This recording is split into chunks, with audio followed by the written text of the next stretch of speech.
جو تکلیف اللہ کی یاد دلائے وہ تکلیف نہیں بلکہ نعمت ہے۔ جب دعا مانگو اپنی اوقات دیکھ کر نہیں، اللہ کی شان دیکھ کر مانگو۔ اور جن کا سہارا خدا بن جائے نا، وہ پھر عارضی سہاروں کی آہ نہیں بھرا کرتے۔ ان دنوں ایسی اداسی ہے کہ میں خدا کی آگے جھکتے ہی رونے لگ جاتی ہوں۔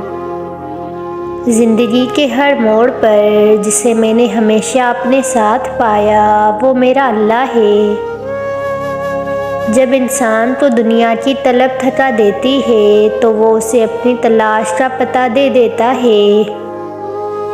اور اللہ سے مغفرت طلب کرو، بے شک اللہ بہت بخشنے والا بڑا مہربان ہے۔ اللہ تمہارا وقت بدلے گا پر صحیح وقت آنے پر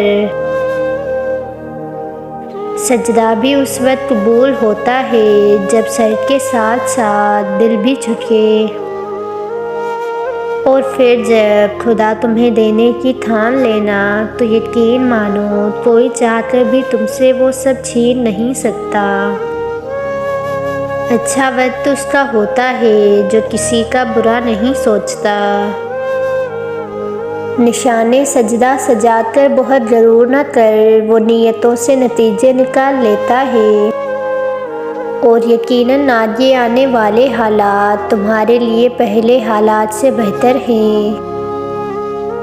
جن کا یقین عرش والے پر ہو وہ فرش والوں کی باتوں پر دل چھوٹا نہیں کرتے۔ امید کبھی مت چھوڑنا کیونکہ کل کا دن آج سے زیادہ بہترین ہوگا۔ جو تمہارا نہیں اس کی دوری پر تمہیں مطمئن کر دیا جائے گا، اور جو تمہارا ہے اس کو تم تک بھیج دیا جائے گا۔ اللہ آخری امید نہیں، واحد یقین ہے۔ ہاں بے شک وہ اللہ ہی ہے جو دل کی خاموشی کو بھی سن لیتا ہے، مقدر بھی بدلتا ہے اور حالات بھی۔ وہ اللہ غم کا موسم ہمیشہ نہیں رہنے دیتا۔ ہر چیز ادھوری ہے، مکمل صرف میرا اللہ ہے۔ تم چاہ بھی نہیں سکتے اگر اللہ نہ چاہے تو۔ دلوں کی عمارتوں میں کہیں بندگی نہیں، پتھر کی مسجدوں میں خدا ڈھونڈتے ہیں لوگ۔ تو صبر کرو، بے شک اللہ کا وعدہ سچا ہے۔ اگر چاہتے ہو خدا ملے تو وہ کام کرو جس سے دعا ملے۔